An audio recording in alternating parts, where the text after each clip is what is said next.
Okay, so we are here to start one more seminar, one more change of knowledge. On behalf of Professor Beatriz Lúcia Salvador Bisotto and his team, we say greetings to everybody.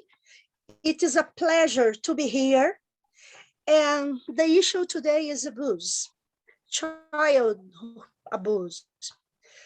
It is a very complex discussion, a very complex treat to that.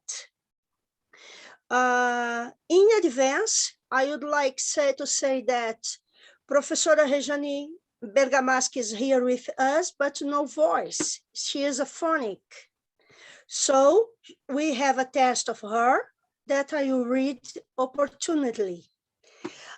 First, I would like to invite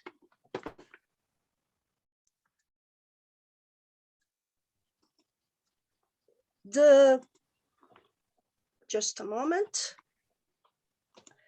Ladies and gentlemen, I am back. Everybody here is enlightening the event. My name is Arceloni Neuza Volpato. I work at Unifavest at the Master in Transcultural Practice. I also am the head of internationalization of the childhood. I am graduated in humanities and a long history and on. I think it is enough. First of all, I would like to introduce the first speaker to present, to deliver his talk, Dr. Hussein Omid from Iran. Recording in progress. Dr. Hussein Omid is an elementary school teacher, English language and literature teacher instructor at Guidance School, high school institutions and universities, consultant of the head of the Island Province Education Organization, member of the Applied Science and Technology University, Arabic language and literature instructor at high school and institutions in general, English translator, Arabic translator, Persian language and literature high school teacher, member of the Iranian Teachers Assembly, theology, educational science teacher, Quran teacher, instructor, translator, interpreter, reciter, member of the High Council of Quran, physical education teacher, black belt in Taekwondo, field protection, repatriation clerk in the United Nations, High Commissioner for Refugees, a member for the editorial board of The Voice, an international research referred journal, a member of the editorial board Shot Ditched, an international research journal, educational planning expert in the Ministry of Education at Iran, university professor, BA, BS, MA, level, member of the Iranian National, and so on. Please, Dr. Hussein Omidi. Dr. Hussein Omidi, yes, that's it. Thank you. Dr. Hussein Omidi, please deliver our lecture to us. Thank you. Thank you so very much. In the name of God, the most compassionate, the merciful. First of all, I'd like to tell everybody that I'm very happy to be among you. This is the first point. And the second point is that I'm very happy that I'm here. So thanks a lot. Undying Wounds of Child Abuse is actually one of my papers I just produced maybe a month ago, which was, I like the topic, so I'd like to talk about it. So as I did not know that I have, let's say some of my friends will be speakers as well, so I managed to have something like more time, but it seems today that I have limitations in this regard. So I'd like you to first excuse me if I just could not control let's say the lecture in general, but let me tell you that every child has the right to an open life free from violence. Each year, though millions of children around the world are victims and witnesses of physical, sexual, and emotional violence, as a matter of truth, child maltreatment is a huge global problem with a serious impact on the victim's physical and mental health, well-being, and development throughout their lives, and by extension, on society in general. Child abuse and neglect are a serious global problem. It is a worldwide problem with no social, ethnic, or racial bounds. Let's say only in the US, every year more than 3.5 million reports of child abuse are made. These are only the incidents that are reported. So many are left unreported. Everybody knows that because of some, let's say, reasons. Unnoticed, and the children suffer without any possibility of relief and justice. The reports of child abuse and neglect ironically resemble a story written for millions of children at the mercy of those who should care for them and show them love. In order to understand the severity and complexity of this social problem, we must delve into the realms of the human psyche and the determinants of this chronic illness in society. This is very important. So it is evident that there is an element that prevails all cultures around the world, communities and nationalities, so pervasive that this horrendous criminal phenomenon, child abuse and neglect, knows no borders. It seems that all over the world we have this problem without any, let's say, restriction. We must explore not only the human element, but the spiritual elements of societal corruption to understand the source of these unspeakable crimes against the most defenseless in our societies, our very own children. We must start with what forms, let's say, of child abuse are prevalent in the world that undermines the meaning of humanity and human values. So let me give you some, let's say, definitions first, then we'll move to the next part. The terms child abuse and child maltreatment are repeatedly used interchangeably, but some investigators make a difference between them, treating child maltreatment as an umbrella term to cover neglect, exploitation, and trafficking. Abuse refers to acts of commission, while neglect refers to acts of omission. Child maltreatment includes both acts of commission and acts of omission on the part of parents or caregivers that cause actual physical, emotional, and spiritual harm to a child. So according to the WHO, child abuse and child maltreatment as all forms of, let's say, physical and or emotional ill treatment, sexual abuse, neglect or negligent treatment, or commercial or other exploitation resulting in actual or potential harm to the child's health, survival, development, or dignity in the context of a relationship of responsibility, trust, or power. So again, according to WHO, approximations of the rates of child abuse and child maltreatment fluctuate extensively by country, subject to how they are demarcated, the type of abuse and maltreatment examined, the scope and the quality of data gathered, and of surveys that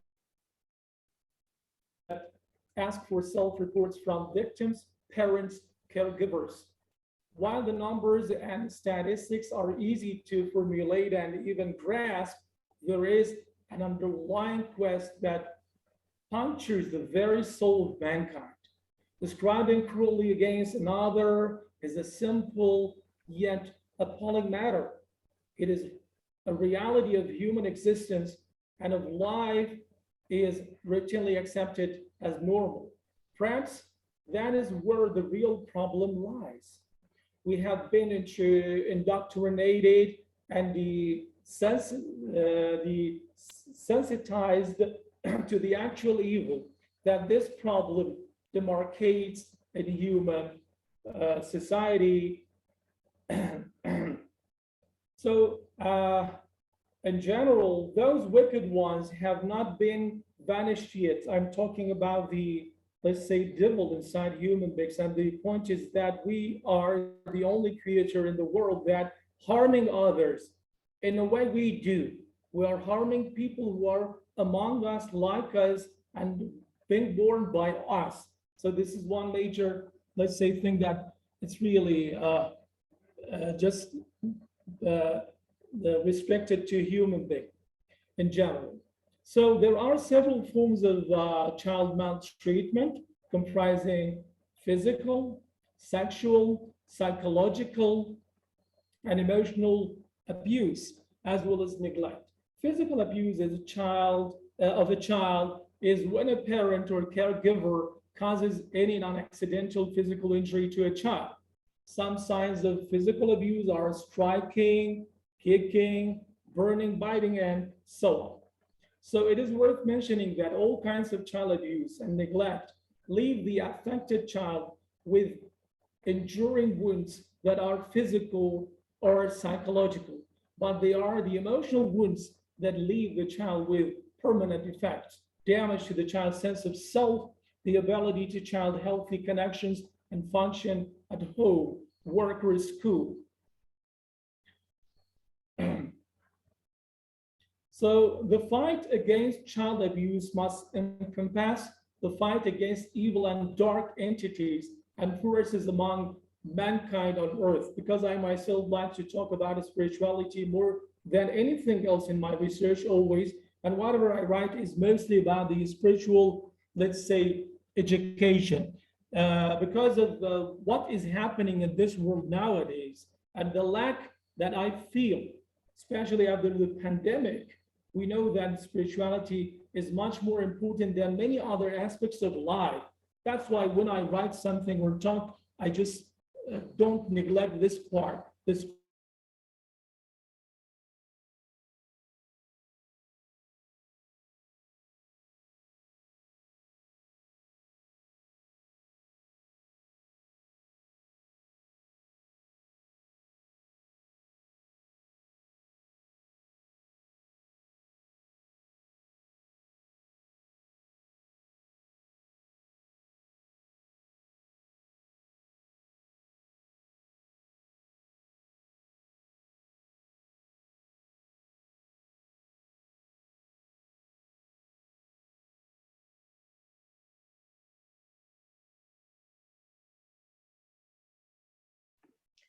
I think he's fell down.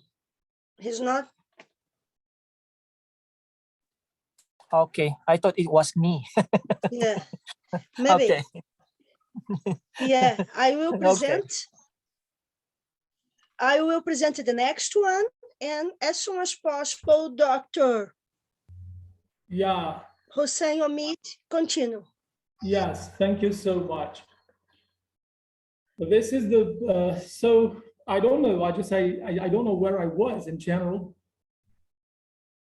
So because I was just speaking and I did not notice that I am not here. Okay, no problem. Go on. Okay, Your internet had a problem. We'll wait some minutes, but you are back so just now. yes.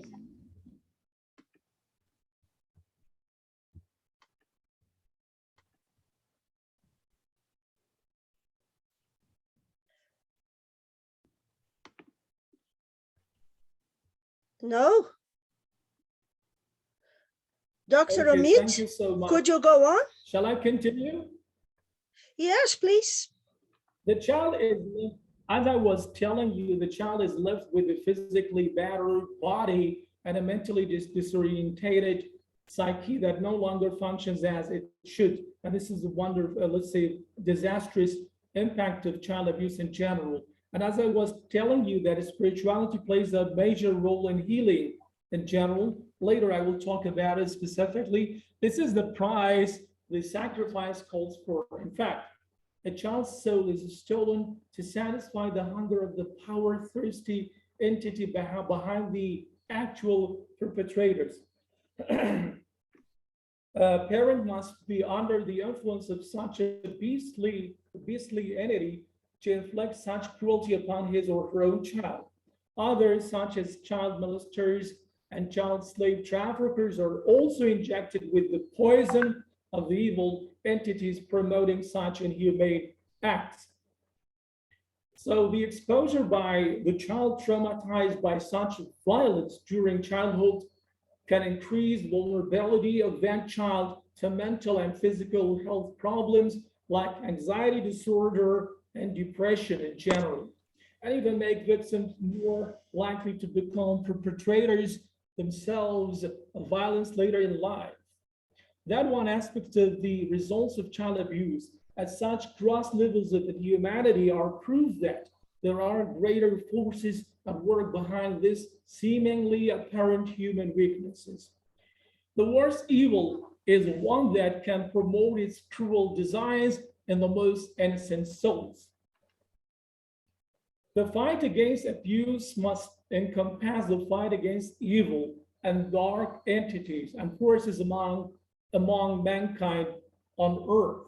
That is why Allah, God, sent his messengers, peace be upon them all, from Jesus to Moses to all the, let's say, the wonderful messengers of God, peace be upon them all, to warn mankind to the evil designs and consequences of mankind under these wicked influences.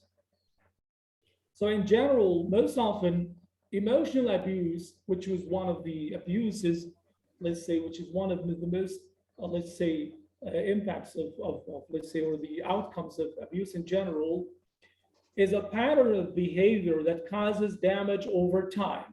Psychological emotional abuse can include rejecting or ignoring child's feelings, breaking promises, cutting child off in conversations, shaming or humiliating, calling a child names, criticizing, belittling, demeaning, and so on. So in general, let's move to the next part.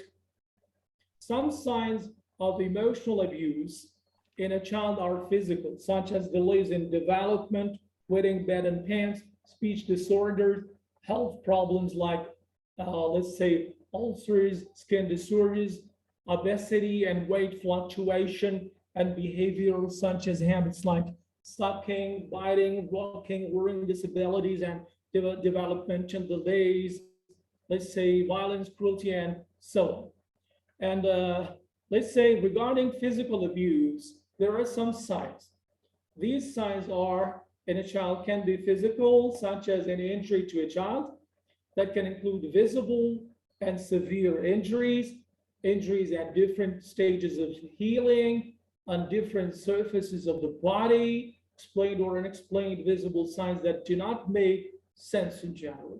Signs of abuse can include distinctive shape, frequency, timing, and history of injuries, and behavioral aggression towards peers, pets, and other animals. And we don't forget that one of the most pervasive and damaging abuse to a child is that of perversion and sexual abuse.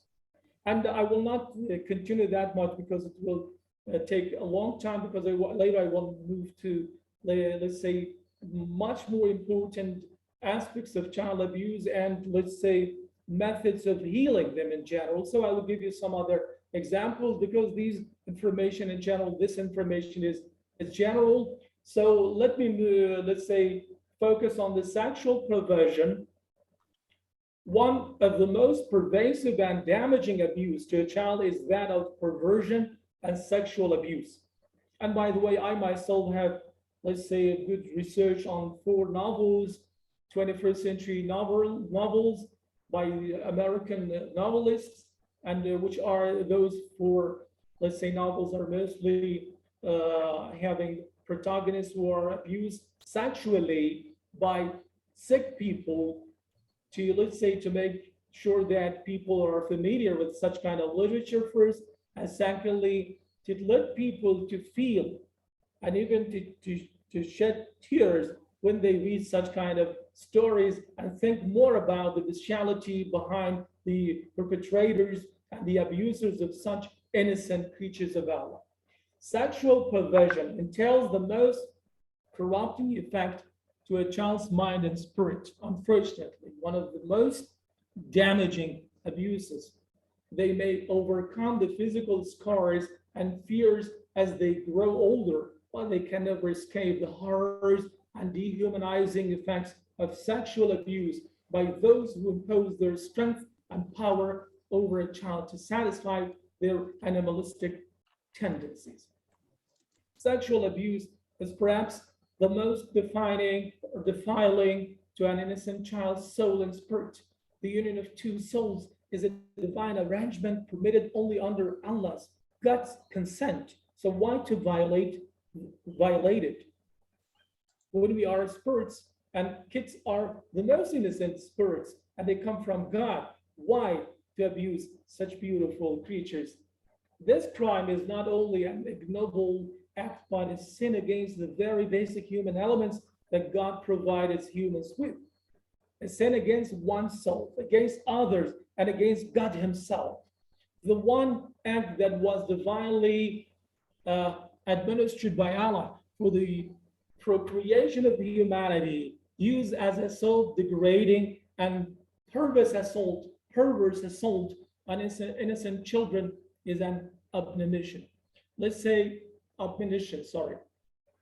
Actually, sexual abuse occurs when an adult uses a child for sexual purposes or involves a child in sexual acts. Sorry. It also includes when a child who is older or more powerful uses another child for sexual gratification or excitement. Sexual abuse of children includes non-contact abuse, making a child view a sex act, making a child view a show sex organs, inappropriate sexual talk, contact abuse, fondling and oral sex, penetration, making children perform a sex act, exploitation, child prostitution, and child pornography. Sorry. So anyway, we are reasonable adults. And we, as reasonable adults, must know that.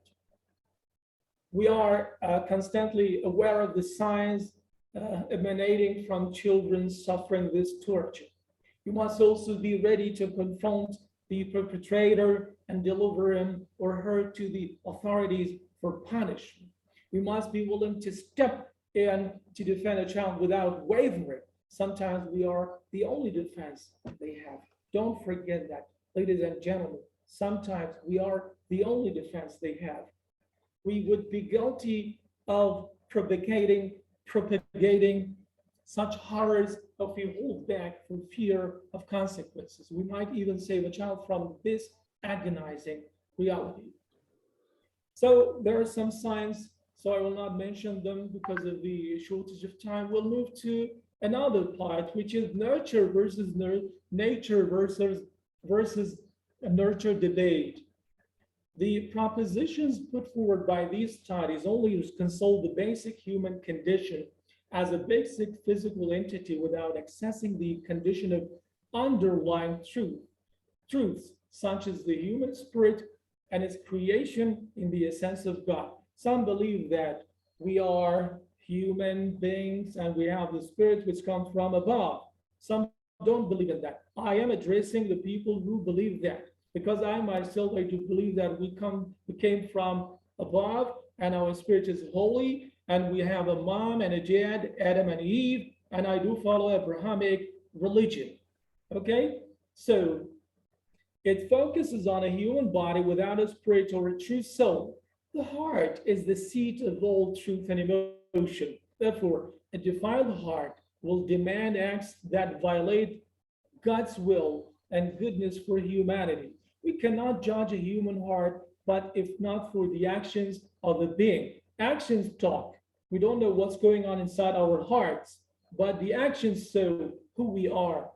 Actions speak louder than words and are or should be dealt with without negation or excuses. God's will is not limited to human reasoning in these matters.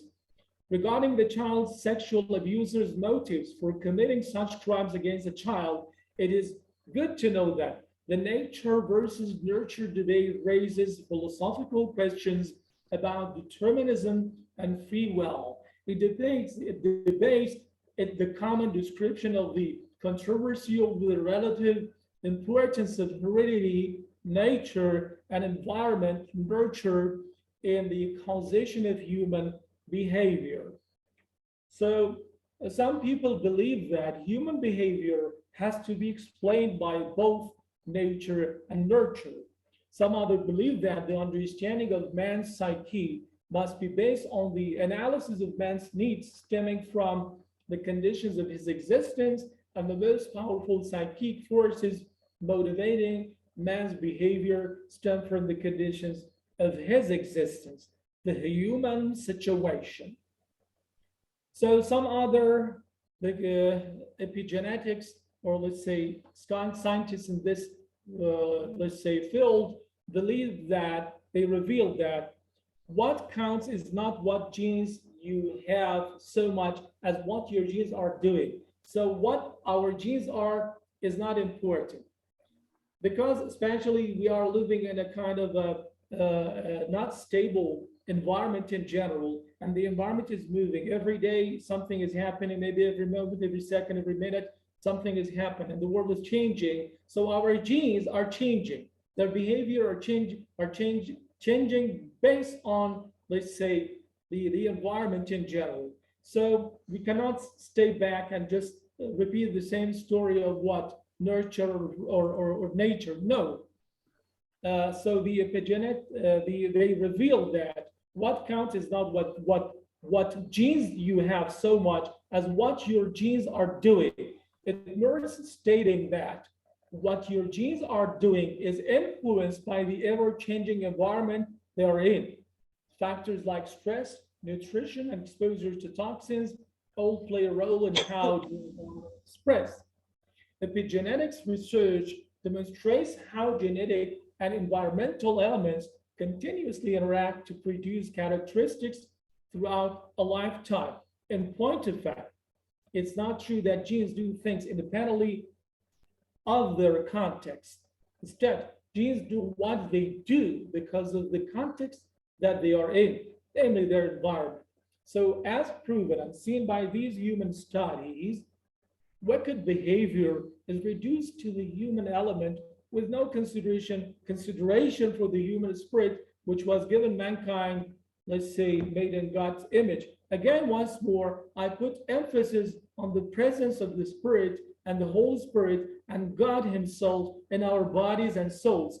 So it must not be like neglected as the, let's say, scientists of epigenetics are learned to do. So anyway, it is an atrocity to reduce the human element to such base constructs. Unless mankind can accept its divine nature, these sins and atrocities will continue rampant in all the world. Who will step up to the challenge? We need to find some people who really, let's say, find a solution to that. We all have the obligation to resist this evil destroying, let's say, evil destroying so many. If we are really, we do believe that we are God's children in general. So the study of child abuse is limited to the concepts of humans as simply as higher form of animal with actions resulting from very basic elements of nature versus nurture. It has been proven that even a child raised by the most loving parents in a most suitable and nurturing environment can grow up to become a corrupt person committing horrendous crimes. So what is the reason for this? We must delve deeper into the human condition to answer those questions. This is where the reasoning of God becomes mandatory, that we may not be deceived. So no one can deny the importance of Sigmund Freud and his influence on the study of literature in general, because I hold a PhD in English language and literature, and mostly I do work on literature. So even my PhD, my MA, and 24, 25 of my articles, which are published, let's say a few years ago, are based on psychological studies in general in literature and poetry, especially, let's say, war poetry. So I like Freud in general and the psychologists who are working on literature. So I think that Freud's impact is enormously huge, as great writers have mentioned their debt to him. His psychoanalytical method of interpretation or interpretation proposes to the reader lively sense of its latent and ambiguous meaning, as it was and as indeed it is, a being no less alive and contradictory than the man who created it. So let's say concerning child abuse in literature in general, I myself was studied for, as I told you in my introduction, for a novel, 21st century novels. The first one is Little Chicago by Adam Grant, Stephen Ellis' Happy Baby, 2004, and the previous one was produced in 2002. Sold, 2006, by Patricia McCormick, and Elizabeth Scott's Living Dead Girl, 2008.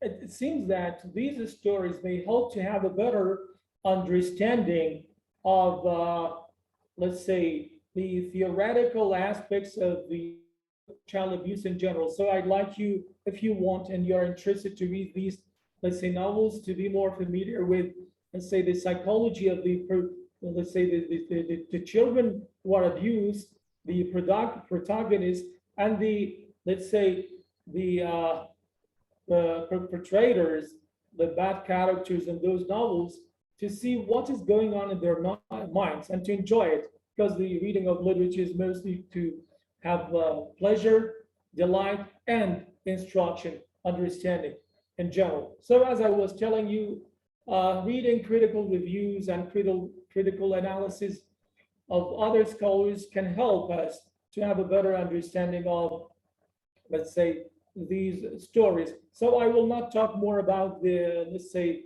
the literature part, because I think that religion in general can help us profoundly, let's say, to adjust ourselves to a better, let's say, understanding of what is going on in humanity and in the mind of perpetrators, and even can gives us, let's say, ways and let's say methods to heal from that if we or people around us been abused. So in general, Islam talks about children in general, and I just want you to share with you some information about what Islam thinks about children in general. Excuse me, Islam. Dr. Omid, please, 1 minute more, please.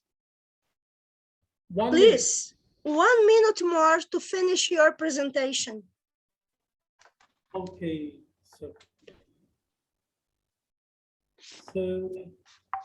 yeah, and then we have the panelists to make considers. We start talking, but the presentation should finish in 1 minute. okay, so 1 minute. Thank you.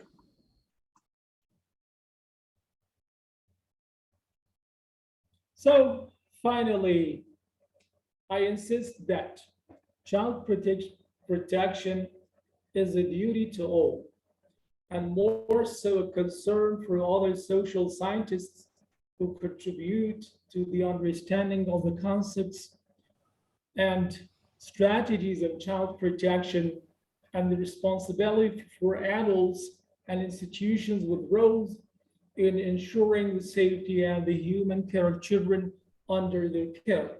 Child abuse is complex and difficult to study, but perhaps child abuse, the most pronounced evidence of humanity gone astray.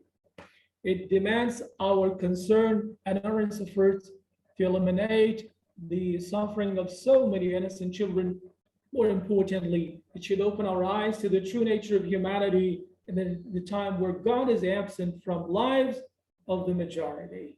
Let us shine our light not only on the tragedy of child abuse, but also on the tragedy of losing our path as children of God and of the light. Let our light shine in our hearts that it may illuminate those who suffer. Throughout Islamic history and in its literature, the rights and responsibilities concerning kids are obvious. Parents, families, as well as communities have certain responsibilities towards kids.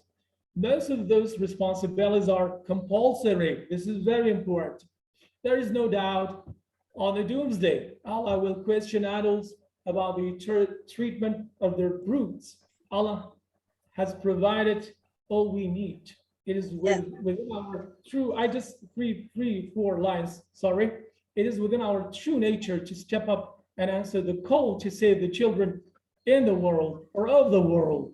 Let's we lose ourselves. As a nation destined to suffer the consequences of Western ideologies and rampant immorality and debased culture, the distorted trend of sadomasochistic spiritual rituals of discipline have become a daily trend of, let's say, okay, God is Dr. Hamid, okay, thank you. We have to start. We have a programmation. If we do not follow the program, we do not pay attention to the all possibilities. You have a so special speech emphasizing the multiculturalism, emphasizing the emotional, religious, social, and many multicultural aspects of the childhood abuse. You emphasize that spirituality is so important. And so many, I would consider so much, but my time is also so short now. So I ask to Dr. Hania Lampu from Gracia, make 5 minutes of considerations about your talk.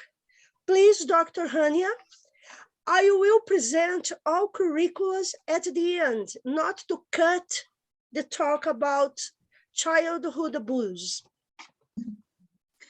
Okay, so greetings from Greece to all. I'm very, very honored to be here today. This is a very significant topic. Dr. Hossein has presented in depth, I think the topic. He has covered many aspects of this issue.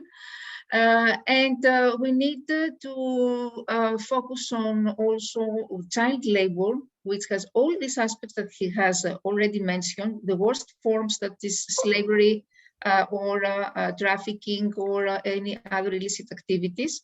We also think that we should focus on other target groups such as migrant, displaced children, because migrant children are among the most vulnerable populations of the globe this time, but they have more possibilities to get abused, and also children with disabilities. And something very important is what happens, what are the impacts of the pandemic on this? How socioeconomic pressures and lockdowns had increased to violence and domestic violence, especially against children, including all these physical, sexual, emotional aspects, and how this exacerbated stress, tension, and increase, as I said before, exploitation, children exploitation. Especially here in Greece, we have many cases during lockdown. Many children are not safe to learn at home. And of course, these children have fewer opportunities to seek support or access to services because they lack accurate information about this. So we're talking also, this is related to gender-based violence, which was increased during the COVID pandemic. And personally, I want to say that I have been a victim of serious abuse 2 times in my life, at the age of 4 and 17 years old. And regarding my first experience, it was something that was deleted completely from my memory. I managed to remember it under certain circumstances, you know, unconsciously. Of course, that this affected my behavior, which was sometimes dysfunctional until the age of 17 years old. It seriously influenced my relations, and I never revealed to my parents, and Unfortunately, my parents never noticed this. I'm saying this because it's important for parents to see the symptoms. Children who usually feel who are abused, they may feel guilty or ashamed or confused.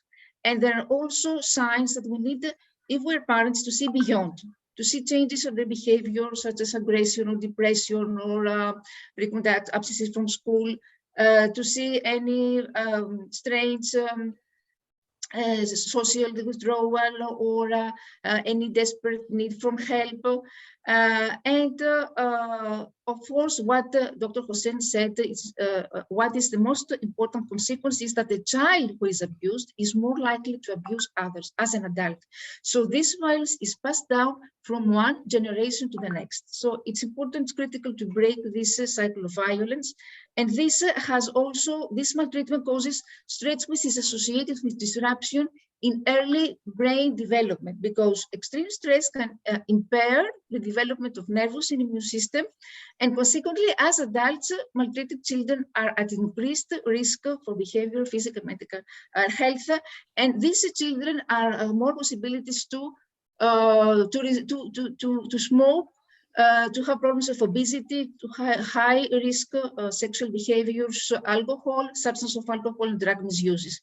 And of course, all these consequences, all these problems can contribute to health diseases, heart cancer, suicides, etc. Of course, there are, we need to mention that there are several risk factors. For instance, children who are usually unwanted, or children who fail to fulfill the expectation of parents, or they have special needs, or they have special disabilities, are more likely to be mistreated. What about parents? Parents usually not nurture the children, or they have been mistreated themselves, or they have low self-esteem, etc. All these signs that the risk factors that increase the likelihood. And of course, relationship, we're talking about usually divorced families, isolated families, or communities with gender and social inequality in general. So I think that here the key word is prevention. Preventing child mistreatment is before it starts possibly, and requires a multi-sectoral approach, because effective prevention approaches, including supporting parents and teaching positive parenting skills, enhancing laws, of course, to prohibit violent punishment. And this includes information skill building sessions to support the development of nurturing and non-violent parenting delivered by experts. And of course, increased quality education to allow children to acquire knowledge skills that build resilience and reduce risk factors for violence. Programs to prevent sexual abuse, interventions to build a positive school climate and violence-free environment. Laws, as I said before, laws to prohibit violent punishment, protect the children from sexual abuse. So what we can do if we are parents, for instance, parents should get involved with other parents and community, should be volunteer their time, help vulnerable children and their families, reach out in their neighborhood. They can discipline their children thoughtfully. For instance, they can never discipline their child when they are upset. They should also examine their behavior, because abuse is not physical. Both words and actions can leave deep and lasting wounds. So they need to be a nurturing parent. Educate themselves and others, know what abuse is and what is not. Follow after-school activities, education classes, mentoring programs. Teach children about their rights. When children are taught that they have the right to be safe, they're less likely to think abuse is their fault, and they're more likely to report an offender. Support prevention programs and learn how to see the signs, as I said before. So investing in kids is very important. Encourage all these people in the community to be supportive for children and families. Try to understand your children, keep your children healthy, offer our children love and prevention, attention.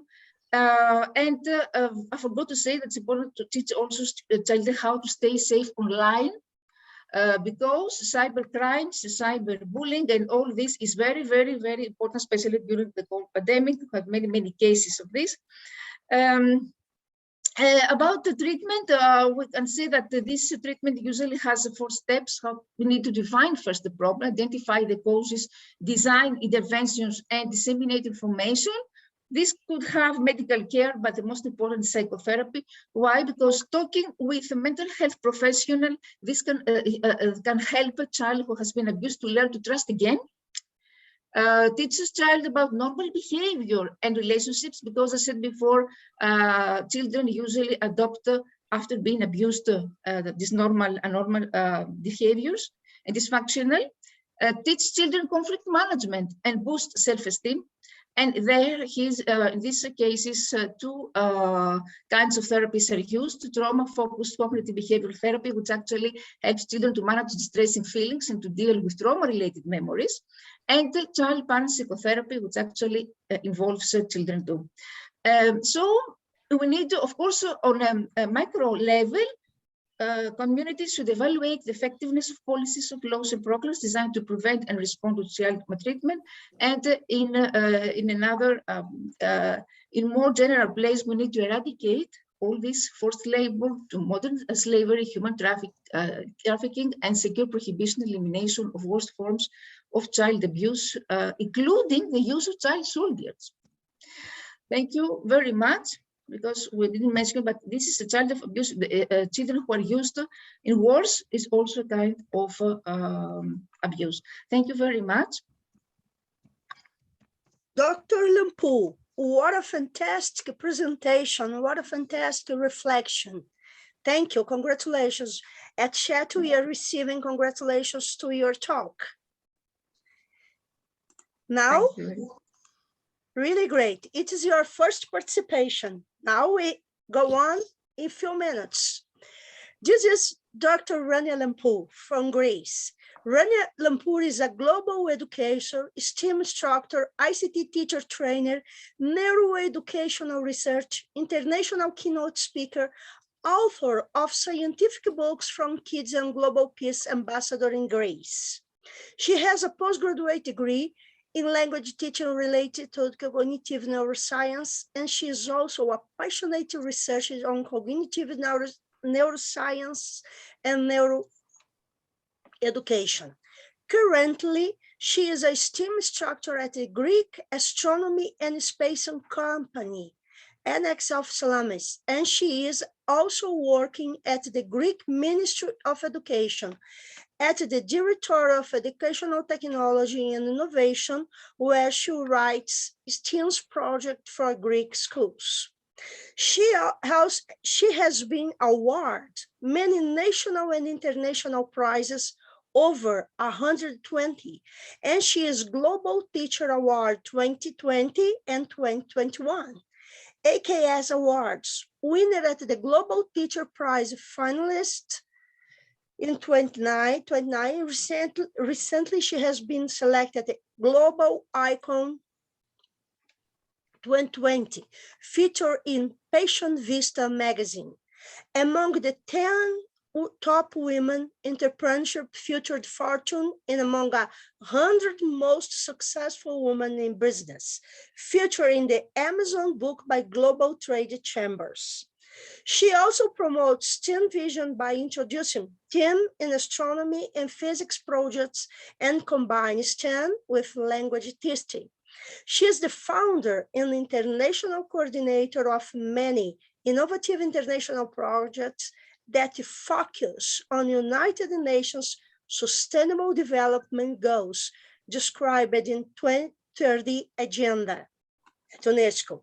She is also an author of scientific books for kids. Thank you for your first participation, Dr. Lempu. Thank you very much. I wanted to add something because I forgot to say some shocking facts that nearly 3 in 4 children aged 2 to 4 years old regularly suffer physical punishment or psychological violence, and 1 in 5 women and 1 in 13 men reported having sexually abused a child aged until 17 years old. These are very shocking statistics. It is shocking.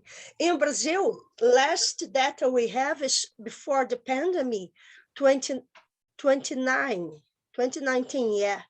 And it is registered in this year 1,059 registers at the 100 dial number. But we know that people do not talk. It's a few number. But with this statistic, we have 3-4 kids among 100 kids. It is a large number. Yes, now we go to the second part of this event, and we have the presentation of Dr. Ramesh Chandra Hath from India. He has a doctorate degree on organizational behavior from the Department of Psychology, Patna University. Doctor of Philosophy degree in Business Administration from Faculty of Management Studies, Birla Institute of Technology in the year of 2000. Passed Master in Psychology with double specialization of Organization, Behavior, and Advanced Psychology from Department of Psychology, Gangadhara Mehra College, Autonomous. Passed Master on Business Administration with the specialization of Marketing Managing.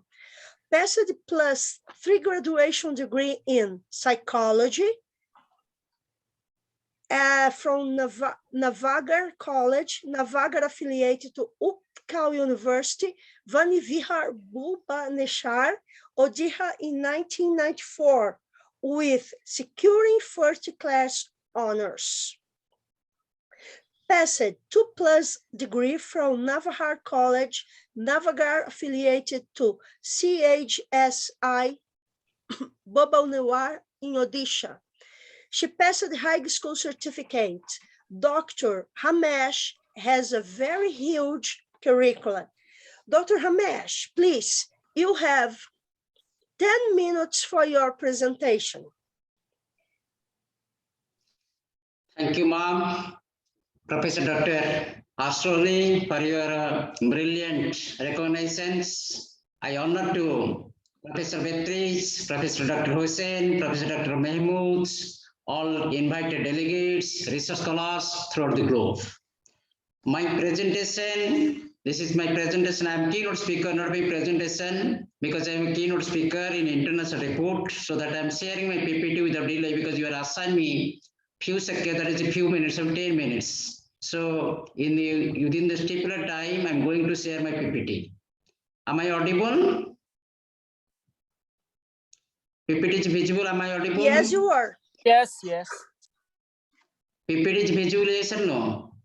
No, it's okay. So nice. Yeah, PPT. I think PPT not visible. Yeah. Go on, it's okay. Once again, I am sharing PPT, okay? Host disable, please disable, this is PPT. Please allow me for sharing my PPT. Host disable participants, screen sharing. Please allow hosts for sharing my PPT. Please allow me for sharing my PPT. Beatriz, precisas permitir que ele passe o PPT dele, os slides.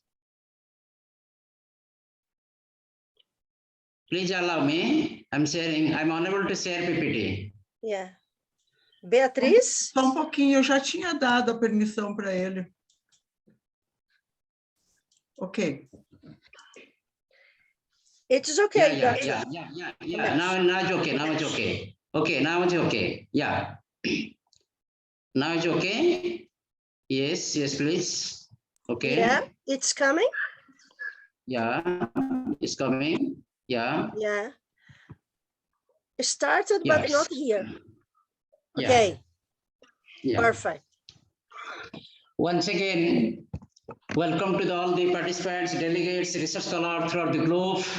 Thank you, University of Brazil, for giving me nice opportunity for sharing my experience and skills. My topic is undying violence of child abuse in India, emerging issues and challenges. My previous speaker, Dr. Hussain, brilliantly analyzes all things. So I am thankful to Dr. Hossein for a brilliant analysis, and I have got many things from your lecture keynote sessions. Without delay, going to share. This is the outlines, abstract, introduction, what is child abuse and why child abuse, stages of child abuse, prevention of child abuse in India, Child Protection Act, POCSO in India, role of a central state government, NGO, social organization for protection of child abuse, and finally conclusion. So the child abuse in India, child abuse is a heinous social crime who neglect, exploit, uses or moral trafficking, blackmailing, sexual harassing, or forced to work physically to child by a person or an adult. In India, so many heinous activities, the child abuse, harm to neglect of a child by another person, whether adult or child. Anyone that neglect child, sexual harassing, exploit or neglect, it is heinous activities in India. In child abuse happens in all cultural, ethnic, and all income groups, not only socioeconomic groups, not only below poverty groups, but also most of people have this is those are negative minded, these peoples are exploit the child. So child abuse can be physical, can be emotional, can be psychological, can be verbal, sexual, or through neglect, any means, any way that is treated as that is child abuse.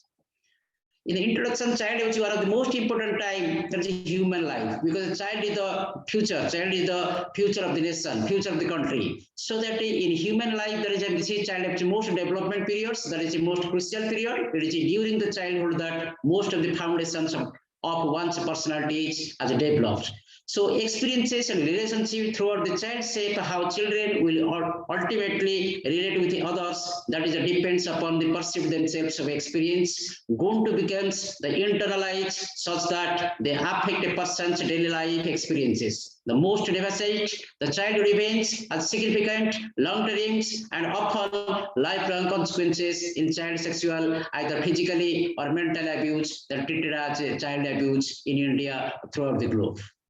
So in child abuse, so for the child abuse concern is nothing but it is defined as a harming, any type of harming, maybe physically, maybe emotionally, maybe psychologically, maybe sexually, harassment that is treated as child abuse. Again, child abuse may be treated as an illegal treatment, abuse, neglect, deprivation of child. Some protection issues tends to go to detections. There is neglect, sexual abuse, emotional abuse, which can be just damaging not only the part of the body, also the part of the brain, also mentally. It is physical abuse, physical damage, that is called as physical abuse. Mental abuse or psychological harassment, that is called as mental abuse. So in the types of child abuse, so for the child abuse concern, there are various types of child abuse, such as physical abuse, sexual abuse, emotional abuse, neglect, many ways child is abused, child is harassed by the adults, by the negativity peoples. Those are antisocial people, miscreants, they have exploited child. So child abuse is a cyclical nature. By cyclical nature, that means upon runs a cycle. If once abuse, the mentality of the concerned person abuse again and again and again. So that it is strong action should be taken against that miscreants, that person, not to abuse child at any costs. So let us come to discuss the physical abuse. So for the physical abuse concerned, it is any physical attack, repeated, occurring just once, not just once. This is more and more and more. Many times this is abused by the miscreants, by the adults, those are negative people, antisocial persons, those are sexually intent people, abuse the children, that is called as physical abuse. Any physical harm caused by lack of care. Is it true? Lack of care, so many physical abuse are done nowadays. That's a neglect. Neglect the main cause. If you are failing to provide the adequate food, shelter, safety, medical, psychological treatment, supervision, clothing, those are the poverty. Poor countries child has more abuse, neglected abuse than of the developed countries. So in India is a developing country. India, most of people of this is below poverty. They have abuse. There is a sexual harassment, mental harassment, and neglected by the society, by the hierarchy, by the socio-economic standards. Those are people, they have abused the children. So in physical abuse, the physical abuse of this is bruises, isolation, abrasions, skeletal injuries, head injuries, like this type of hitting, backup, sucking, twisting, pulling, punching, beating with hand and objects, beating force, feedings, and other kicking, burns from the cigarettes, hot liquids, confinement, ropes, irons, like this way. There is physical abuse. There is abuse by the miscreants, by the adults. Those are this is antisocial persons in the society. So that this is type of physical abuse, not entertained in any developed countries or civilized countries. So emotional abuse, besides that, mental abuse or emotional abuse, constantly yelling, demeaning remarks, being rejected, ignored, threats, verbal attacks, exposure, scolding, that is domestic violence, that also belongs to emotional abuse or mental abuse by the miscreants, by the adults, by the person. Those are antisocial, those are intended to this type of activities, heinous activities. Again, emotional activities otherwise known as psychological activities, because everyone have this personality. That's emotions abusive child, that's psyche and self-concept of victim, which consequences of this seem to him herself as unworthy, love and affection. Children who are constantly shamed by emotionally humiliated, terrorized or rejected suffer least as much. They have this is emotional abuse. Any child, any small child, small girl or boy, that's emotional torture, psychological torture by anyone, any person, adult, that treated as emotionally abused. There is emotional abuse, their mental not developed. They belong to this is mental retarded, below IQ, they have this is idiots, they became this mental retarded, their development not possible if they are emotional abused. What is CSA? Sexual harassment of this is in child abuse. There is a World Health Organization who define that CSA. There is a child of this is sexually abused as the involvement. There is the involvement of child sexually activity that he or she does not fully comprehensive, is unable to give informed consent, to for which the child is not fully developmentally prepared and cannot be consent, and that violate leaves the social taboos of society. Because it is a heinous activities, those are sexually abused by the sexually abused to the children or child, it may be boy, it may be girl. Again, child sexual abuse is evidence that by these activities between child, in the age of a child, not only have this is 4 to 6 years, this is more, even the grown-up girls below this is below 14, below 13, below 16, they are also abused by mental abuse, sexual abuse, sexual harassed by the miscreants. Those are negative people in society, either person or young man or this adult, they have intentionally do this type of activities repeatedly by harassing the child who is sexually abused. So responsibility, trust and power, there is a relationship develop. If relationship develop in the society, then sexual abuse may be obvious, may be obsolescence. In the sexual abuse, the invitation of sexual touching, being touched sexually, exposed genitals, exposing pornographically, that is already discussed by the Professor Dr. Hussain. So here sexual abuse, this type of sexual abuse, child abuse, any sexual act with a child performed by an adult is old. Because in the adult of this age, today's child is tomorrow's the adult, many adults. The double are associated. So many types, many ways there is a miscreants or abuse them. That is detect them. They have a this touching the body parts, different private parts, and have this videography, pornographic, anything, dirty picturing, many way may be neglected by the this is neglected by the society. So that child abuse or sexual abuse more and more occurs in nowadays in society. This is indices of child abuse. As the survey of United Nations, that's UNICEF, United Nations International Children Education Fund, UNICEF, that's demographic health was conducted in India 2005 to 2013. 10% of India girls might have experienced sexual violence. Whereas in Muslim countries, other countries, India is a cultural countries, India is abused less. But in other countries, Muslim countries, this is less child abuse because there are strong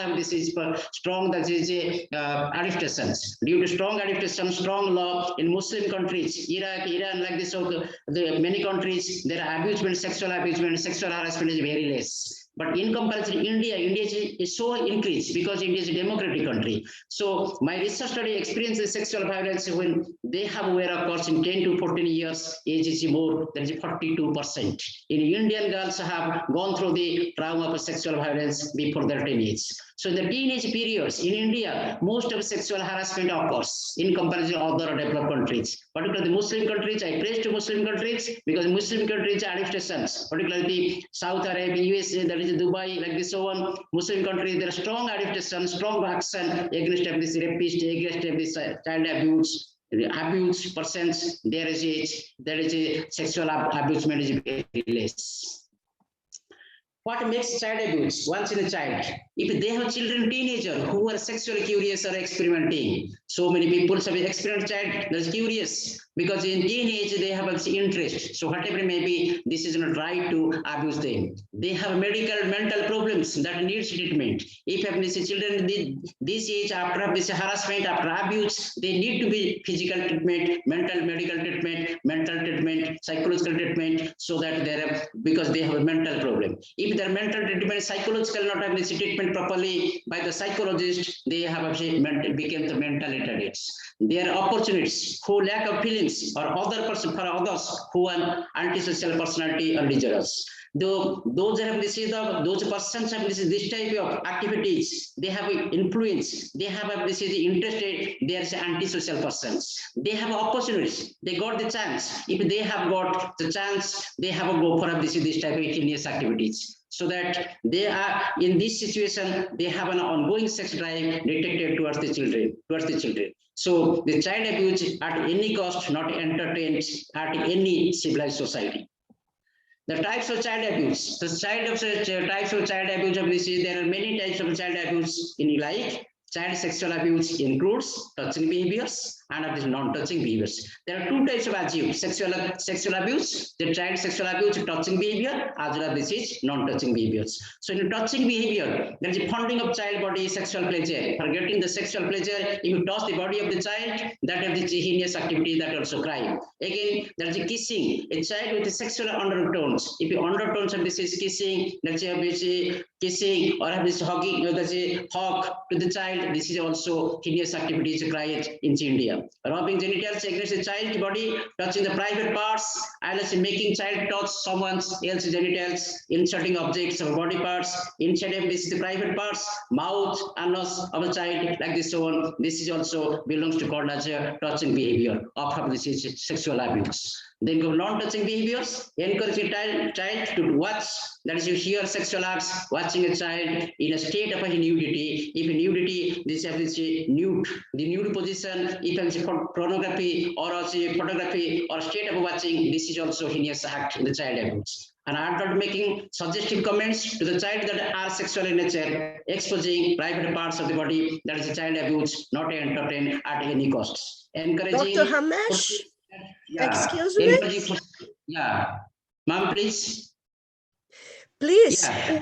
1 minute to conclude your deliver.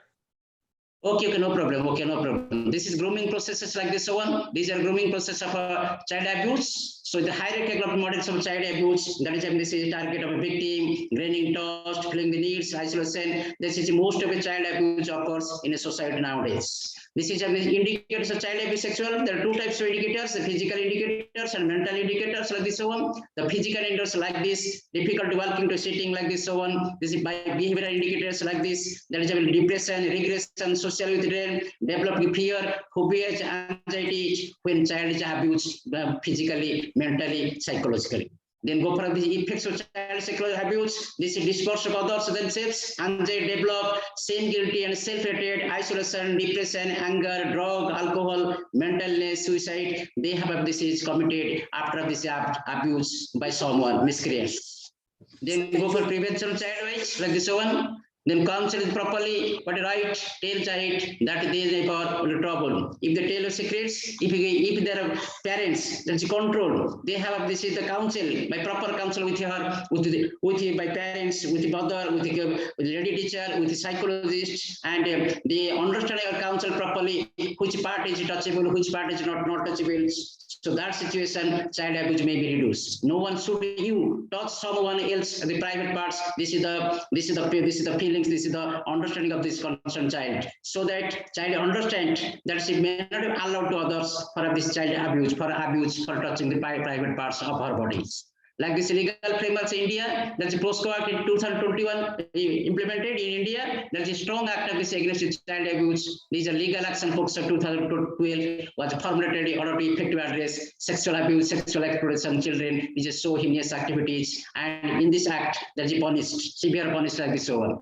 So POSCO Act in India stated that is below 18 years. That is below 18 years of age child.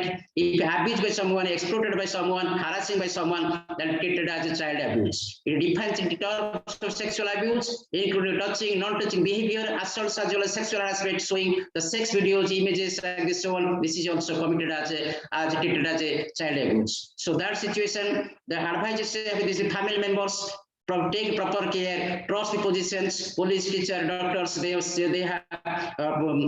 take their responsibility. They have to take their responsibility in such a way that the child abuse may not be possible at any costs. Like this punishment of disease, you can say this legal action taken, POSCO Act is 7 years imprisonment. Then maximum punishment of the sexual offense, that is a life prison. That is a life prison in India. If this is sexual harassment, that is emails, telephones, calls, gestures. It's 3 years of imprisonment according with the fine. If this legal action taken under the Act of POSCO in India. Like this, the neglect of child age, educated food or shelter safety provided not by properly, medical treatment, psychological treatment, supervision, clothing not provided properly, that treated as neglect. So it is also offense in the child abuse. That is neglect is these things how neglected child. You can see the senses. Hunger child have this is hungry. This is a lack of clothes, lack of this is the food. So it may be neglected by someone that is also treated as that is a child abuse. There is a victim profiles like this one, 60% victims neglect, 20% victims are physical abuse, 10% victims are sexual abuse, 7% victims are emotional abuse. This is the psychological data. This is the Dr. Ramesh, excuse me, please, 30 seconds, final 30 seconds, please. Yeah, go for this is, yeah. Go for this is the stop of child abuse like this one, child helpline in India. That's a 90 from that's 1098 phone numbers that spells over millions of children across in India. Childline India in first 24 hours free emergency phone service for children neglected need to aid for assistance like this ones. So these are the about my lecture, keynote lecture regarding the child abuse, harassment, child abuse, undying wounds in India, how neglected by the miscreant, by those antisocial persons. In conclusion, the awareness and this is the most powerful weapons against child abuse. If a society awareness, NGOs awareness, parents awareness, teachers awareness, counsel properly, this social evil that ramp out in every class society, every state, city, religions, this is timing modules and different age groups need to be created, which teachers can use of impactness. These are issues children in schools. However, such initiatives need to such support of civil society, education, child welfare, and other institutions to root out these heinous activities, heinous work, child abuse from the society. Thank you all for giving me opportunity for sharing my skill and experiences. Thank you. Fantastic, Dr. Ramesh. You enlightened, add valuable information to the event, to the talk we are doing and building knowledge on it, aiding that psychological, physical, sexual, mental, in all varieties we could have abuse. And it's a complex and so spread panorama we can have the team.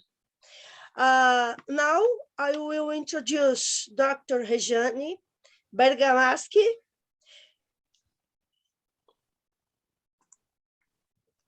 Here. She is a psychologist, professor at psychology at Centro Universitário Unifavest, specialist in clinical psychology and psychological assessment, master in environment and health, editor-in-chief of Flor de Maçã Journal, researcher, speaker, executive member of GEL Brazil. Dr. Rejane unhappily could not talk. She has a pharyngitis problem since last Saturday. Is impossible to her to pronounce any words, but she brings us with a valuable text that I will read. Childhood blues. I would like to apologize for my absence. It is occurring because I have no voice. Anyway, I am able to write about some points that I consider important about the theme.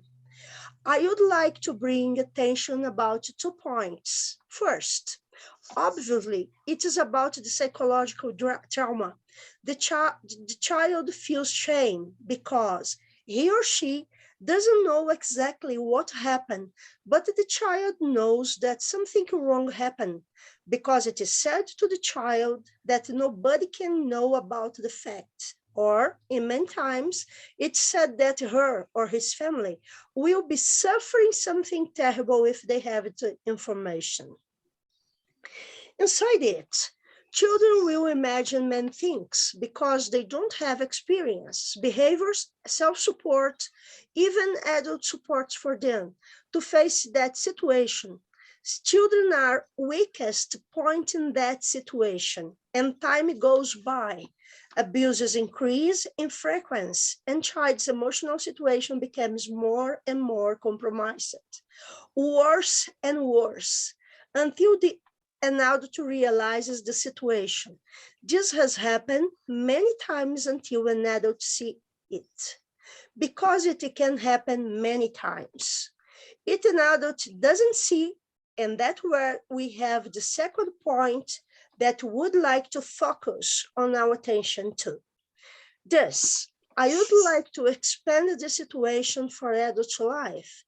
Let's consider that the abuse was just in the childhood. Child grew up, became a man or a woman. The person passed by adolescence and became an adult. It is very difficult to say exactly when we are talking about people because we don't have a recipe. People are different, but in some situations we have almost the same behaviors, feelings, emotions, and sensations. Many people that have this experience in their lives, when realize the situation, the way that is affected their life at the moment, probably will be in shock. As a psychologist, Rejane says, I have experiences that some patients, and I can say that always, it is very sad, when they understand what happened in fact, because the child understood that it was a way to be affectionate, and when it discovers a new trauma occurs. Probably, person will feel anger, disgust, and guilty. And these feelings, in my opinion, her opinion, are the worst, and we start a new page in the patient's therapeutic process.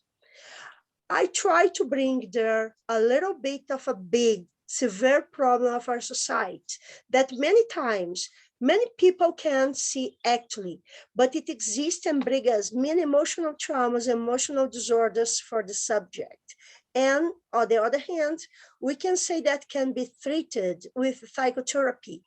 It is necessary to look to the child that lives inside in the subject, realize in fact what happened, and break some of many beliefs, bringing great self-awareness. Thank you, Professora Rejane Bergamaschi, for your words. Now, Thank you, ma'am. and also thanks to Dr. Ramesh. Now we go to the third part of the session. This session, we have Von Eric Tendok, a professional inspirational speaker, educator, facilitator, and Amazon best-selling author. Von Eric is a positive influencer, mentor, and a coach of public speaking, clarity, and confidence building. He started his coaching and mentoring programs called Confident Speaking Institute in 2019 and published his first book, best-selling book titled, Say It Aloud, Say It Proud, last July last year. His work is about the importance of communication, learn the art of public speaking and confidence in presentation. He is a distinguished Toastmaster, the highest distinction in Toastmaster International, combining a sense of responsibility and gentleness and humor. He states his mission clearly. I was born to bring out the best in people by sharing my experience and mechanic and dynamic of confident communication so that the course can realize their dreams. Von Eric Tandok is a licensed teacher and had a background in customer service and marketing in Philippines before moving to Canada last 2008. Now he speaks globally in different platforms, organizations, and schools to share his mission and vision. Please help me welcome Amazon's best-selling author, distinguished Toastmaster Von Eric Tandok. Now that he has the word and will talk to us. Thank you, Doctor. Thank you very much. Thank you. I would like to say thank you to Dr. Aranya and Dr. Beatriz for inviting me here. Thank you very much. And of course, today we have a very, very sensitive topic that we need to address. It's because it's recurring. The two speakers, two doctors from India and Iran, already mentioned the effect of this abuse. And they're right. We need to address this one. Child abuse is any intentional harm or mistreatment to a child under 18 years old. Child abuse takes many forms, which sometimes they are in at the same time. Right? The World Health Organization, or WHO, defines child abuse as any maltreatment, as all forms of physical, emotional exploitation that result in actual or potential harm to the children. Take note that we have 4 main types of child abuse. And what are those 4 main types? Number 1 is neglect. Number 2 is physical. Number 3 is psychological. Number 4, sexual. And what are we going to do to these 4 main types of abuse? We need to stop sexual abuse. And we as a leaders should initiate, help, and guide our children to stop sexual abuse. That's why I'm very grateful to the speakers today, the 2 speakers before me, the panelists, the moderator, the organizers. Thank you for your courage today to organize this event to address sexual abuse. As I mentioned earlier, it's a very sensitive topic, yet always occurring around the world. Abuse is defined as an act of commission and also an act of omission. Child abuse is a very serious problem in many countries. While there is an acute awareness about child abuse, still many children suffer abuse, sometimes even death.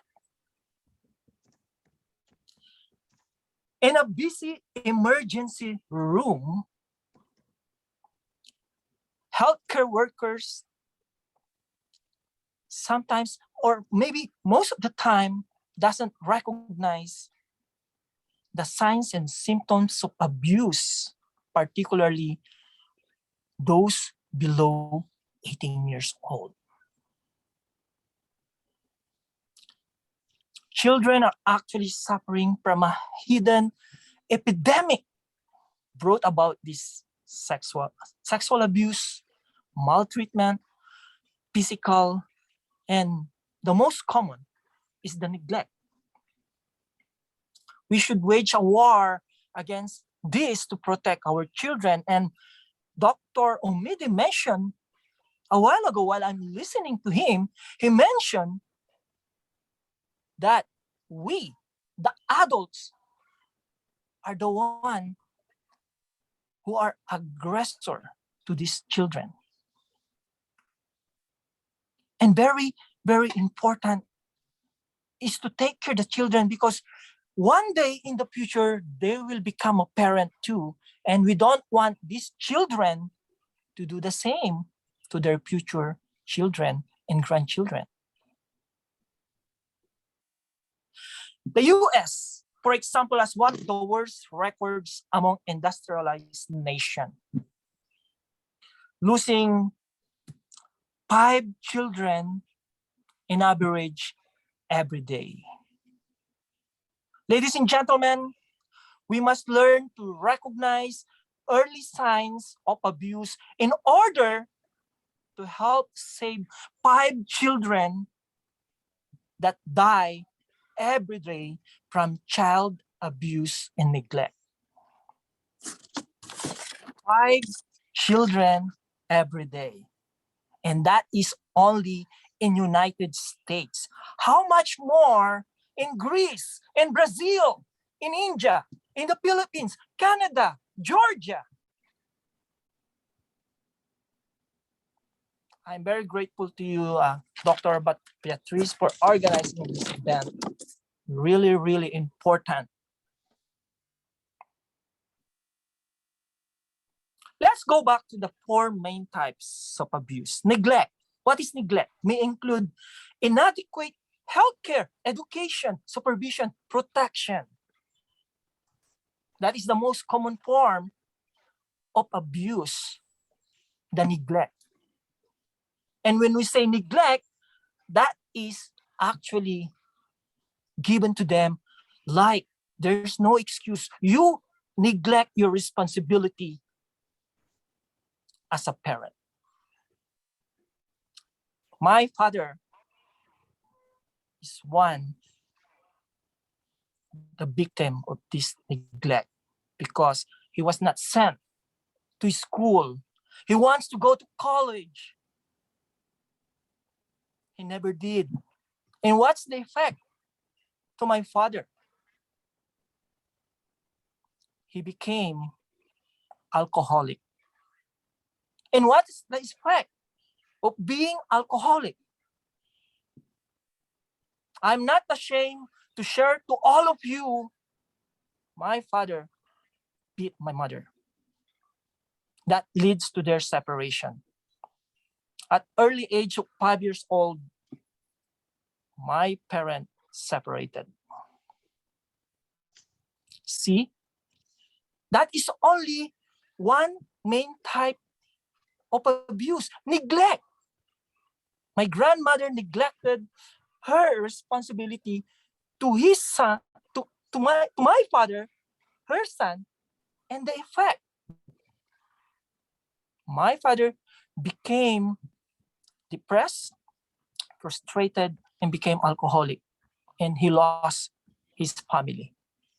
But I have no ill feelings to my father because I understand him. And that is what we should do, all of us. We need to understand everyone. The second main part, physical abuse. Okay. That includes beating, kicking, all form of physical. In Alberta, my province here in Canada, this is now a new mandate. All patients, before they will admitted to check up, they will ask this question: are you being abused in your home? I don't know in India, in Greece, in Brazil, in Iran, in Georgia, if they're asking the same in the hospital, but this is now a new mandate. Regardless of age, they ask everyone, are you a victim of abuse in your house? Now let's go to the third main type of abuse, and that is still psychological abuse. That includes verbal abuse, humiliation, and an act of scaring your children. And probably that's the reason why my father became alcoholic, because of that psychological effect. Let's go to for me, it's not an acceptable form of abuse, and that is sexual abuse. All over the world, we have heard the news: grandfather raped his granddaughter, father raped his daughter. That is an animalistic behavior that we should address to. But of course, sexual abuse doesn't involve only anal, oral, or the penetration. It also involves any treatment that it's not well taken, or there's no approval from the minor. Particularly, they are minors. So you see, if we do this form of abuse, you don't know the effect. That's why I'm calling everyone here.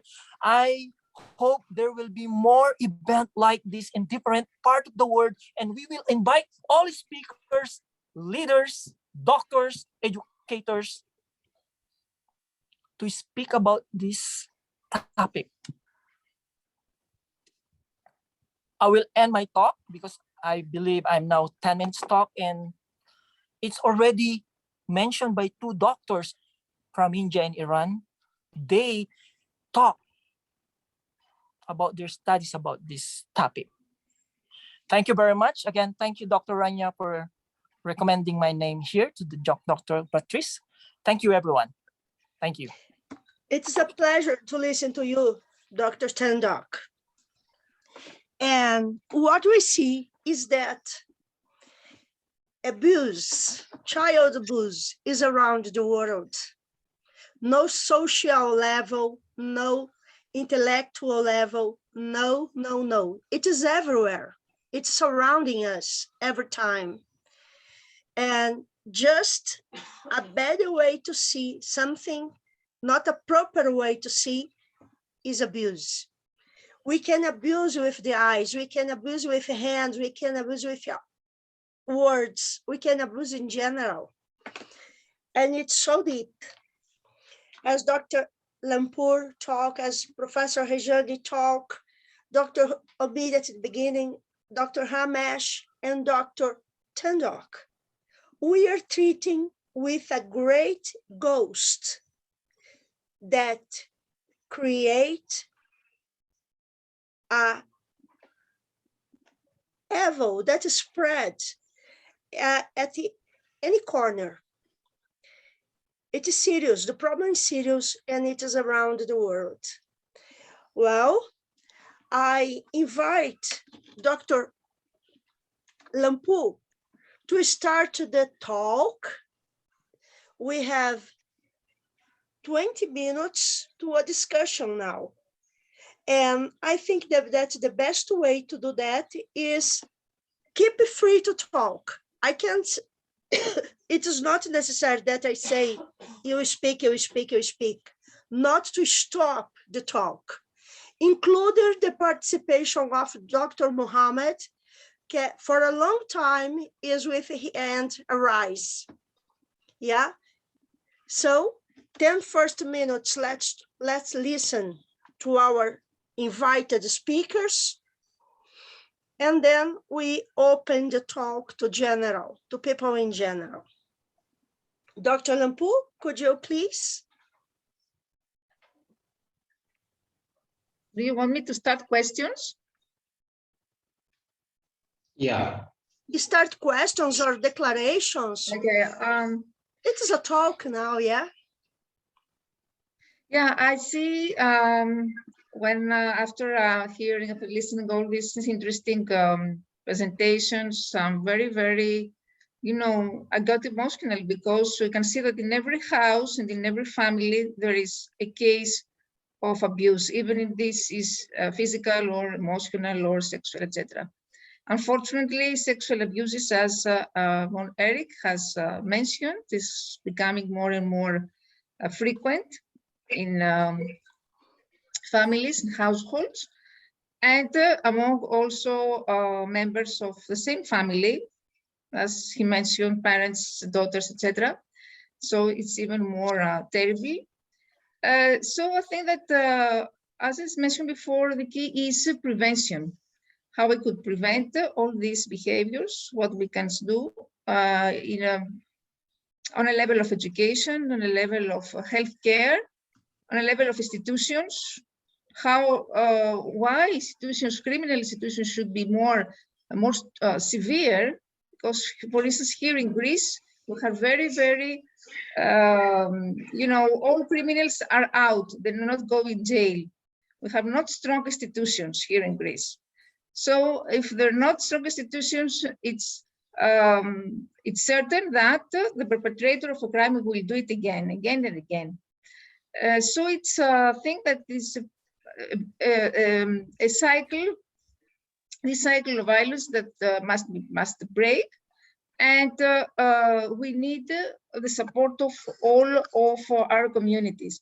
As I mentioned before, it's interesting, for instance, for parents to reach out to communities, to reach out to neighborhoods, to other children, to get support, to learn about how to handle these situations.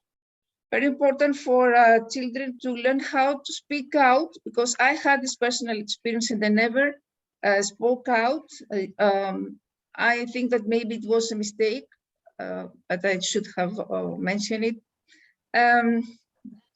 And on the case of psychotherapy, we need expert sessions, especially when we talk about domestic violence, which has increased during the COVID pandemic. We have many, many serious cases. And we should focus, as I said before, on cyber crimes, cyberbullying, because online cases now during the COVID pandemic have become a plague. Parents don't know how to control all this case or all this phenomena of children, how they are exposed to inappropriate data, how they are exposed to inappropriate behaviors and all these insults. And for instance, here in Greece, we had in my school, a school where we were taught, I visited the police station and they never helped me about what we can do.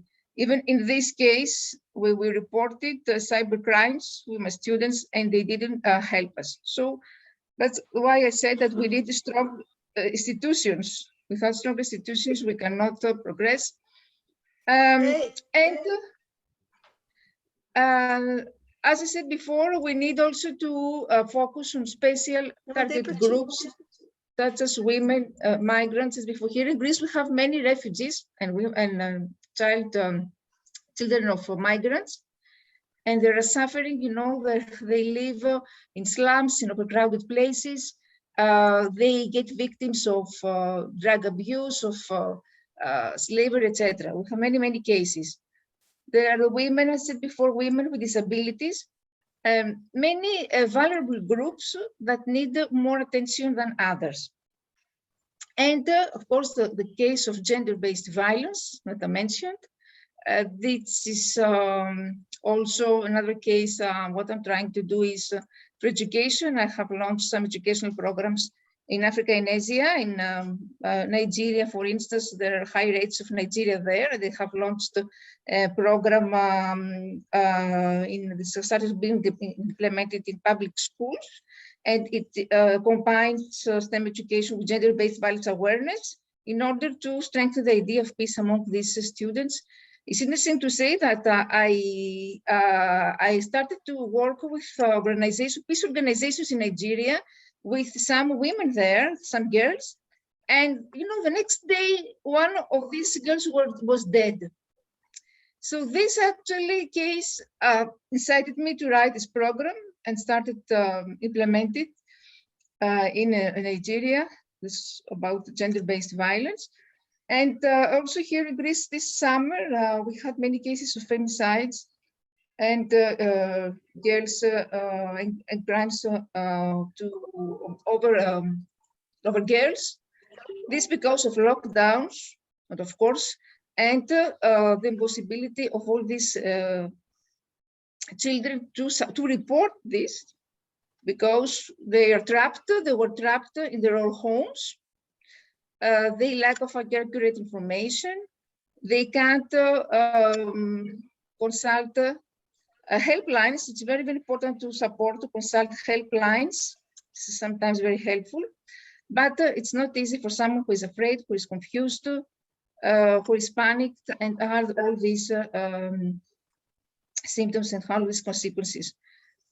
And as I said before, and someone who has been abused, unfortunately, will be perpetrator when he become adults. This is what statistics say. So this is why we need special treatment in order to prevent this behavior for adults. And as I said before, parents need to see the signs, all the signs that we have mentioned.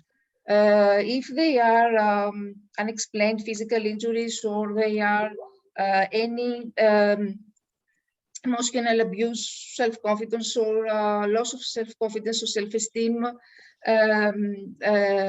any kind of neglect or ignorance about school attendance and school performance, and of course, parents who seem not appropriate in their role. In this case, we need also to support them and offer them help from experts. So this is what I think, and I hope that this would get better if we're not afraid, and if we get support that's from experts. That's something that I didn't do when I had to do it. And we need also our friends to talk with. We need our family. We need support. This is important. So sad. Well, thank you. Dr. Mohammed, would you like to aid your contribution?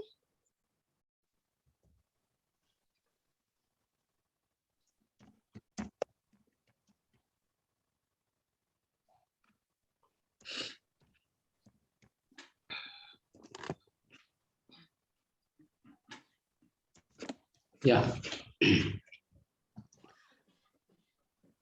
For me, my question.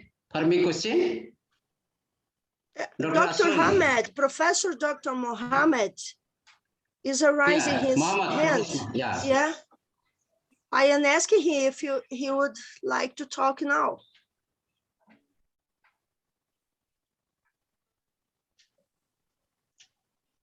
Maybe no. No. دكتور محمد اتفضل. دكتور محمد. Please, yes. اتفضل.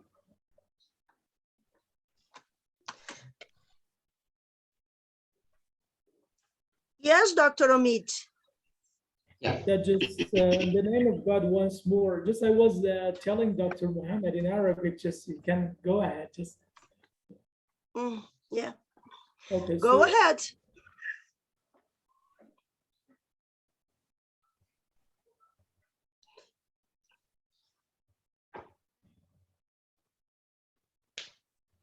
Would you like to talk, Dr. Omid?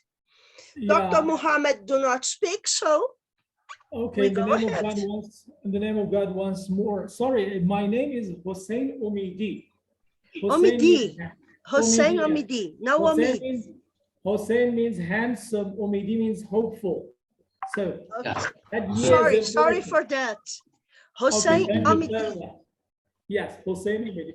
And really, there was something regarding introducing me just I think that most of the important things were neglected. Was it child abuse or what?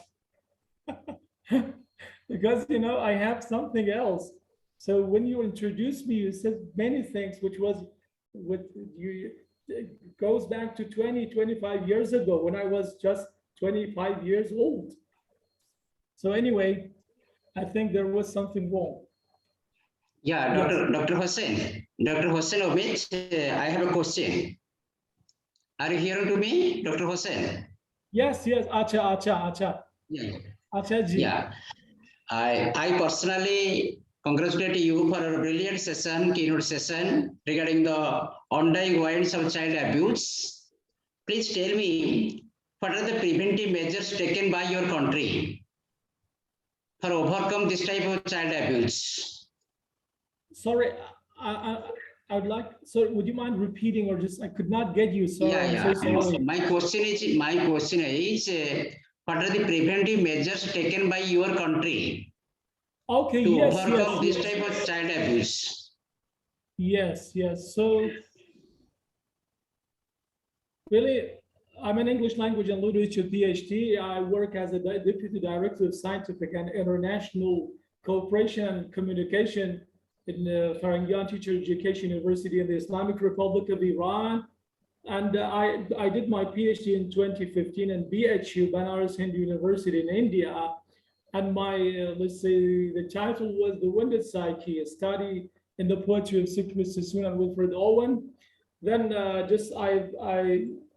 published 8 books and 50 articles, and mostly my, let's say, I'm a literary critic and writer, and I can speak 5 languages. So, and I've worked, let's say, in many national and international organizations, such as the United Nations High Commission for Refugees, Islamic Educational, Scientific, and Cultural Organization, and the Iranian Ministry of Education and Farhangyan Teacher Education University. So I spent a few years in India, sir. Yeah. Yes. Thank you, Professor Hossein, for your brilliant answer. Over to Mrs. Professor Raina Lampu, because you are the plenary speaker. This plenary speaker, this is your talk is a very nice talk, and you are welcome to this platform. My question is, this is as a female, what is your opinion regarding how to overcome this type of heinous activities from the society? Over to Aranya. Yes, it's what I talked before about the gender-based violence, something that I'm trying to fight for. Trying to fight for the equality between women and men.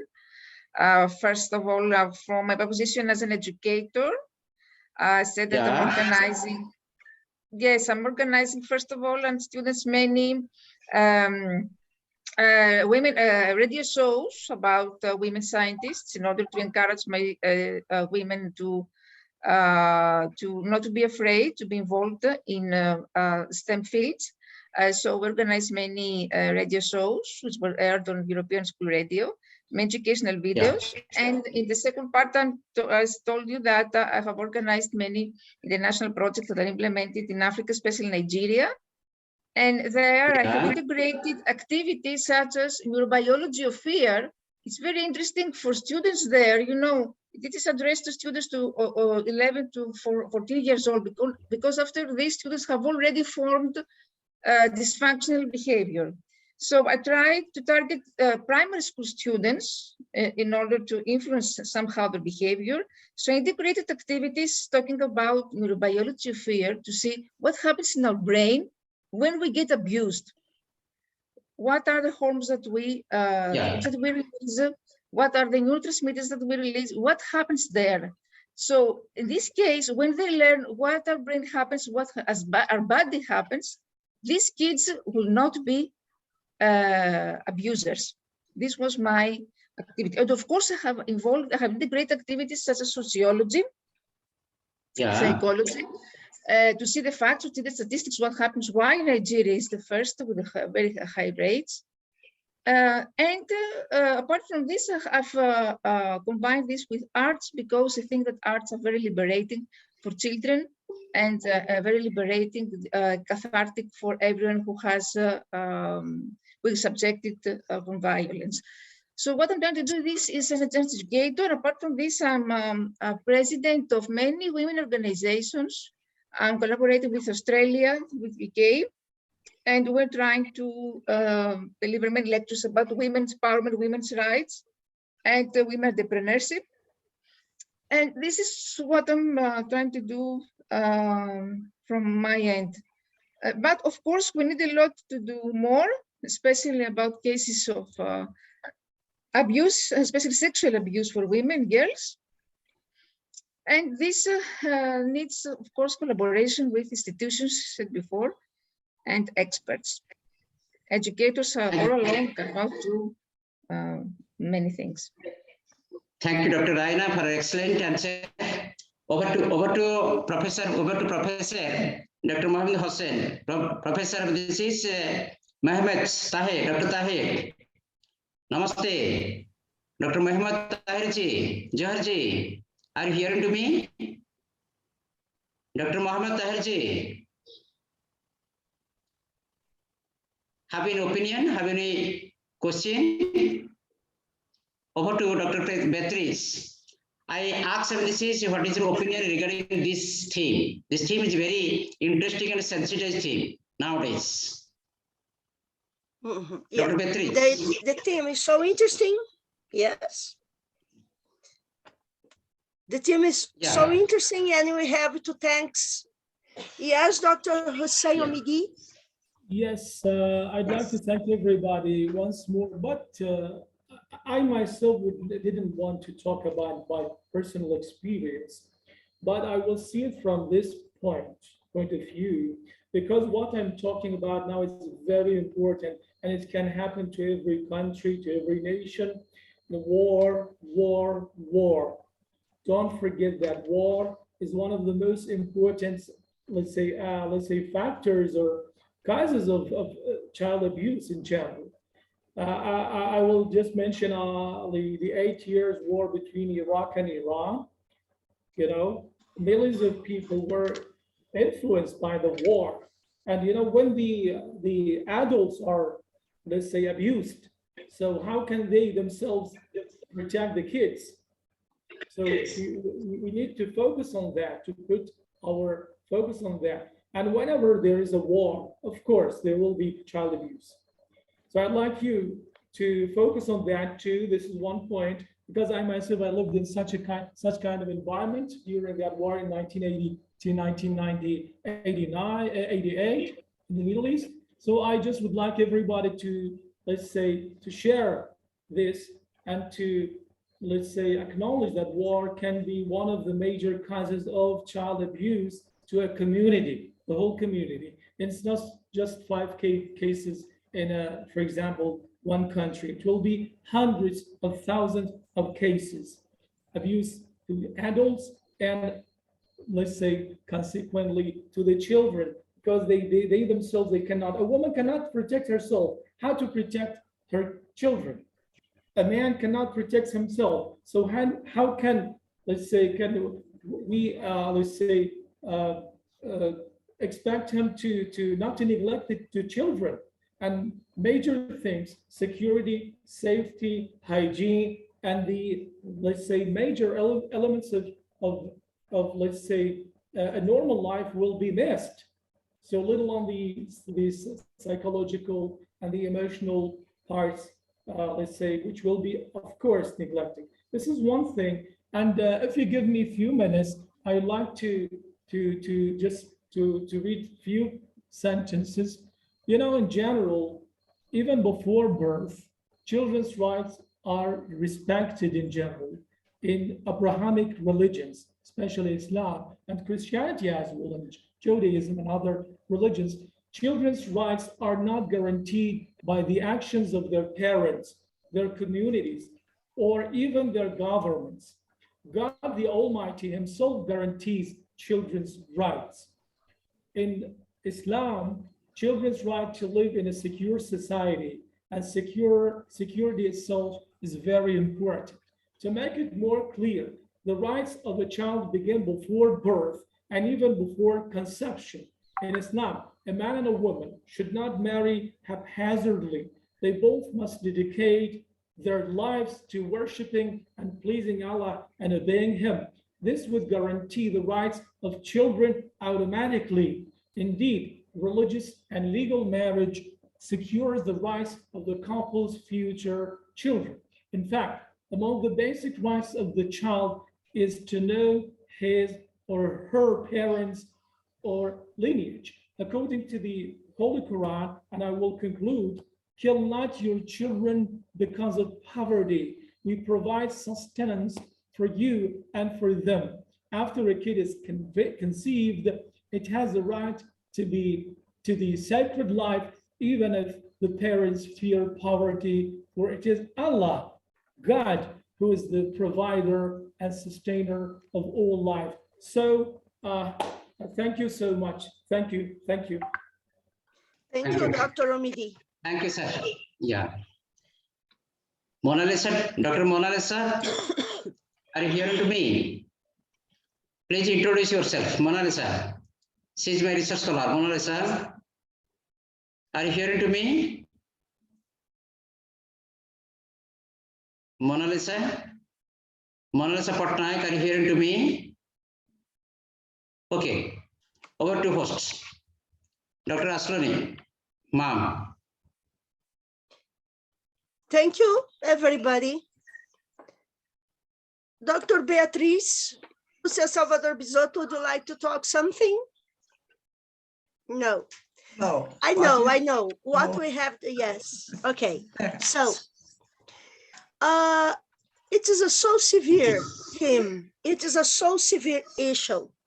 And we have discussed here the theory of the abuse. We know what happened. We know the statistics are so more impressive that we have published around in so many countries and so many institutions. The question is, what we gonna do with this? How can we help these kids to survive in a healthy, in a natural, in a legal conditions for a happy life? What can we do that? Yeah, it's a great question. It's the question we have to do, because it is going on and on and on. Never stop. What we can do, in fact, how can we educate the people not to abuse the others, adults and kids? That's the question. And we have to do something. Anyone in his spare box? Well, second, Professora Rejane Bergamaschi is the editor-chief of Flor de Maçã Journal, a beginning journal, a baby one, but it will be a very strong one. The link to the journal is at the chat, and she is inviting you to publish, or your students, and invite your students, your teams, to publish at Flor de Maçã. Yes, Beatriz Bisotto also has a journal. Same invitation she is doing to you. We are going to share the links to the magazines, to the journals, to publish. You and your students, everybody is invited to publish. We appreciate the presence between us, among us, of Professora Maria Emilia Camargo. Nice to have you here, Professora Maria Emilia. And finally, we are getting the end of the event. We have so impressive statistics. We have so important teams treated here. The 4 columns that Dr. Von Erck brings, Dr. Omid, Dr. Hamesh, Dr. Lampur, and Dr. Hossein Omidi, Hania Lampur, Hamesh Chandra Hap, Rejane Bergamasque, and Von Erck Tender. You are so impressive. BLS Bisotto, Incorporations Educations, Innovations in Education is, on behalf of Beatriz Lucia Bisotto, I am greeting and thank you everyone here. Certificates will be soon, probably next week with you, yes, and especially now would like to thank you, Beatriz, my friend, my soul, to be here, to the possibility to contribute with this, and hope that Rejane Graneto gets soon better. Yeah. Thank you to you. Thank you to everyone. See you next event. Bye-bye. Bye. Nice to meet you all. Thank you. Bye-bye. Bye-bye.